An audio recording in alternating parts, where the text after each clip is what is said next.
Welcome back to the Panic Room, guys. So, a little bit of a backstory about this video before we dive in. I went to the grocery store this morning. I promise this is relevant. And I came back, I made myself a bowl of Frosted Flakes, and I was sitting down to some booktube, and I saw this video by Plagued by Visions. If you don't know who he is, go check out his channel, subscribe to him, he's awesome. And I was like, holy hell, I've got to do this video. So I went and put myself a little bit together, and we're gonna do it. I did watch his video, and he made some absolutely fantastic points. I will probably be referencing him in mine. One thing I cannot do, and kudos to him for filming it raw, I don't think I can do that. I'm too new. I feel like I'm decently comfortable in front of a camera, but I am way too new to not edit out my ums and ahs and my dog coming in the yeah, I can't do that. So kudos to him. That took some major guts. So yeah, and I hope I'm pronouncing this name right. I think he said in the comments that the original creator of this was Steve Donoghue, but I will put that all in the description box down below. All right, let's do this. So prompt number 1. On a scale of 1 to 10, 1 being a normal person and 10 being the late Harold Bloom, how much are books and reading a part of your life? On a scale of 1 to 10, I would say probably an 8. And that's leaving 1 point for the rest of life's crap and 1 point for work. I spend a lot of time reading, and when I'm not reading, I'm like on BookTube or doing like research and stuff like that. So I would say I hover probably between a 6 and an 8. It depends on the day.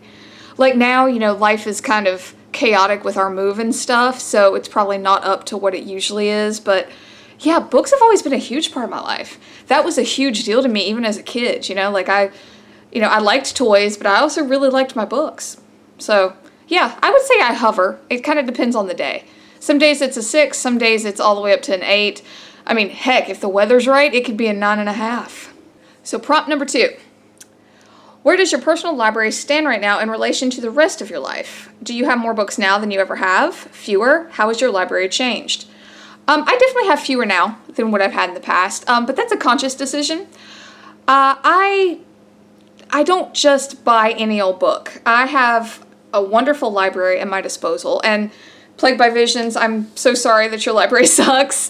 I really am. If you're watching this, I wish I could take you to my library. I am very, very lucky. I think my library is fantastic, and they have wonderful people working there. All I have to do is say, hey, can you order me this? And it's there in like 3 days. So I have to say the library has really cut down on my spending.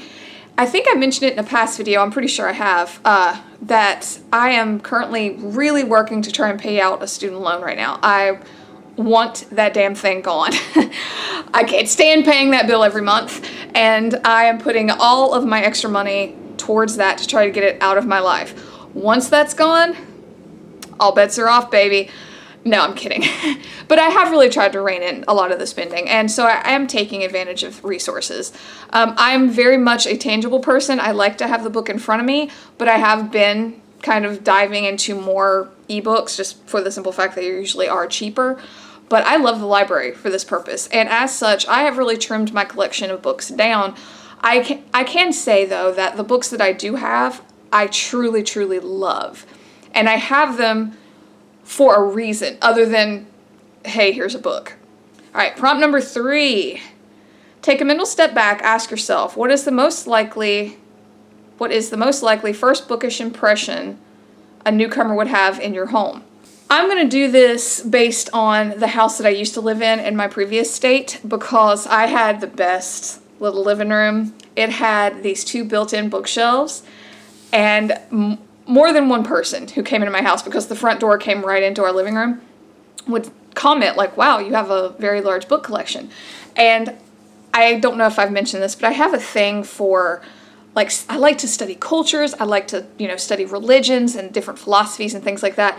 So when people would peruse my bookshelf, it was everything from, I don't know, American Psycho, Little Women, the Bhagavad Gita, the Gnostic Gospels, different things like that. So people were usually like, wow, there's a lot here. You know, I don't know. That was usually the comment that I would get. But I have since trimmed back, and probably in our new house, primarily like this piece you see behind me, this is my main bookshelf. It is empty because they are packed right now, but my mom gave me this piece of furniture and it's probably gonna go in my office, which I am so stoked to get done. And I have already started planning like a little like tour my book room with me video, so stay tuned for that, hopefully very soon. Hopefully so soon. I think I got off on a tangent with that one. I would think that my first bookish impression probably wouldn't be much unless they came into that office, but it was pretty decent in my old house. It was pretty good impression. It was kind of one of the first things people noticed. Okay, prompt number 4. How often, if ever, do you clean or reorganize your books? I usually try to keep it to a manageable level. Plagued by Visions had a really good point with this one. I don't let it get out of hand anymore. And even if I had unlimited resources, I feel like I'm enough of a sorter and an organizer that I don't think it would ever get out of hand. And I also think that I would supremely enjoy taking them all off of the bookshelf to dust because I like that old book smell. So I think I in the past have enjoyed that, like you take them off one at a time, you know, spray it down, dust it, put all the books back, you know, usually from like largest to smallest or some kind of order like that. Yeah, I enjoy that. So yeah, that probably wouldn't be an issue at all. Okay, prompt number 5. On average, how many books do you acquire in a given week?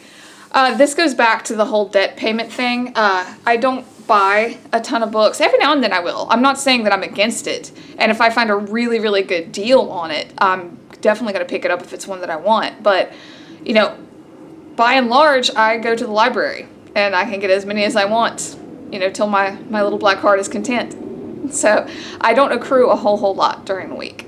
All right, prompt number 6. What song is your current earworm? Raised by Bats by Voltaire.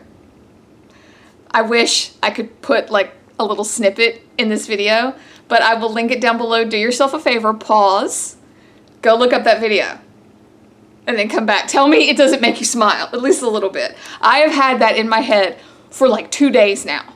7. What percentage of your self-control do you retain in a well-stocked bookstore? Because I have trained myself over the past few years to remember debt payment, I have pretty good self-control. I don't know, I feel like I always have a certain level of self-control. I think that just comes innately for me. Like, I'm not one just to be like, woo, let's do it. You know, I've never been that person. I'm too much of a Taurus for that. I'm too stubborn and like, no, I don't like that, or yes, I love that, and I already own 5 of them. You know, like, I don't really say that I go crazy for a bunch of anything like that when it comes to money, you know, so I think I have pretty good self-control. I think if you let loose some of financial obligations of life, I would be a little bit more lax in that department, but probably not a whole lot. So yeah, I think I have pretty good self-control. All right, number 8. Do you ever feel the need to take a break from books? If so, what form does it take? I have to be with Plagued by Visions with this one. Books are the break for me. They are my way to check out of normal life, shitty life, whatever place that you're in and go somewhere else. You know, and I've always been like that. And I think it goes back to the fact that my mom, self-professed, she says this. She says that she never enjoys reading because she can never retain what she reads, and it ends up getting frustrating because she always has to reread what she just read. But she was the type of woman that she did not want that to be the case for her daughter. So she made that, you know, a point to say, hey, this is how I am. Enjoy what you're reading, you know, read something that you like. And then she would talk to me about it so that it would start to stick with me. And then it eventually became innate. And I did enjoy it. And, you know, she made a point to read to me even before I could read. So I really think that turned into me seeing books as an adventure, a way to check out, a way to travel, versus like something I had to do, like a chore. Even in high school or middle school, you know, when you had to read for an assignment, I don't remember ever really hating it. The only thing that I hated was because it might have eaten into time that I wanted to read for myself. And at that point, that was when my mom would be like, yeah, but not all kids are like you, so they have to make some of you read. Okay, number 9. When you meet a new person, how long does it take for you to bring up books? I am kind of a hermit. If I am talking to people that I have never met before and it's a prolonged situation that I have to be with them for a while, chances are I'm going to bring something up. Like, hey, I just got this the other day, you know, do you like to go shopping? Yeah, I just went to Barnes & Noble, something like that.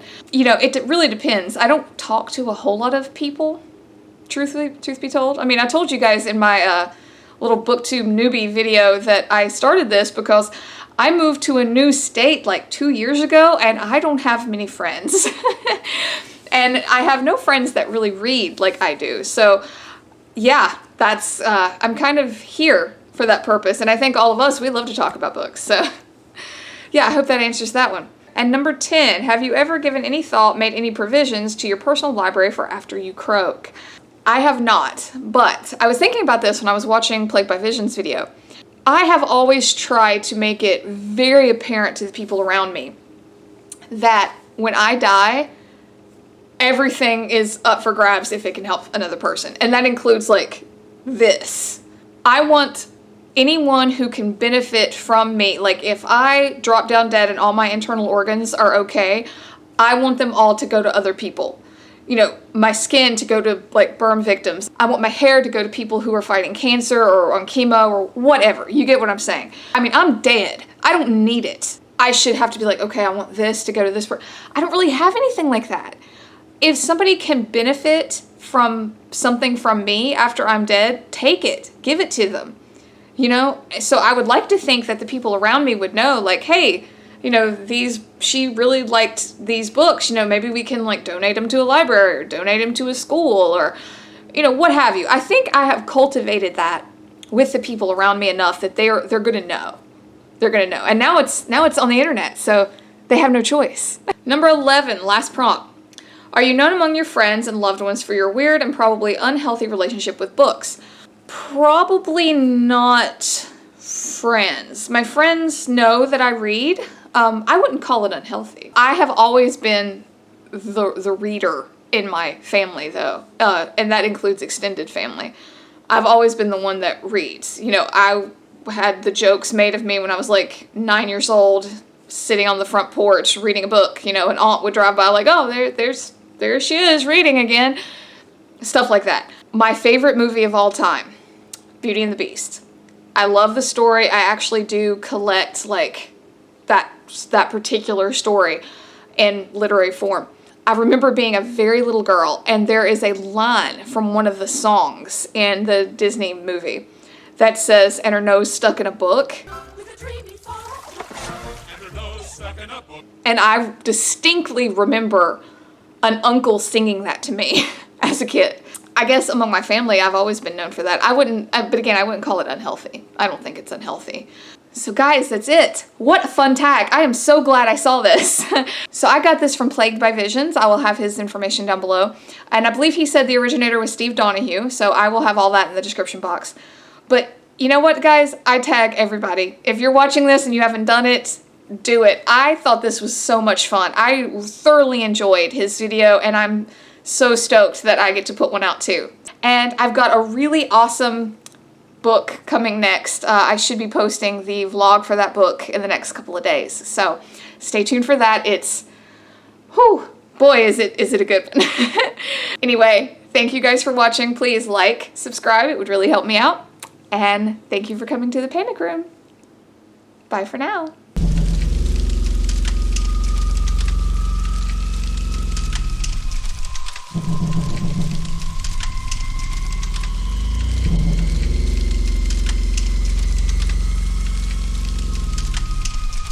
Mm-hmm.